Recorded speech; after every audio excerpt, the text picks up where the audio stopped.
name's Peter Calabria. I'm lead artist at Mad Doc. That's typically the role of the lead artist, to hold the vision of the game and just make sure everything's a coherent look and it falls through from concept to completion of the game, making sure everything works well together, which is sometimes really hard to do, especially in a game of this scope when you've got many different areas and different regions that you have to still have them all have the same feel, whatever timeline they're in. I really just kind of fell into it. I've got a background in illustration. I answered an ad for fantasy illustrators at a company over 12 years ago, and I've just learned all the computer as I've gone. It's changed quite a bit in the 12 years.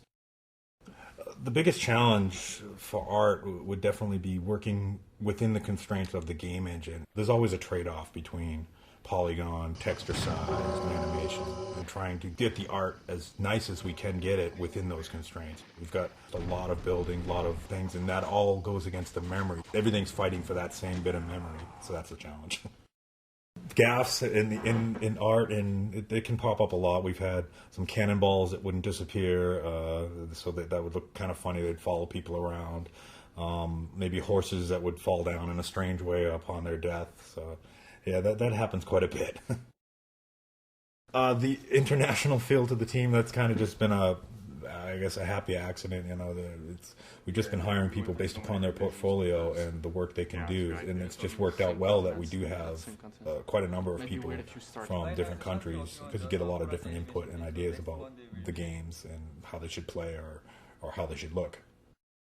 One of the interesting and unique aspects of it is the weather, which is mostly a programming feature added in as far as the light changes and what happens. Art-wise, it can be a little tricky because all of the buildings had to have a texture set that would work with snow, so the snow could appear during the winter seasons. The other aspects would be the special effects of the rain, the dust storms, which are more particle effects that play on the screen. The changing of day to night and the different sunlight options is another thing that's very cool. And when the winter rolls in, it's going to get a little darker, a little more subtle shades of blue.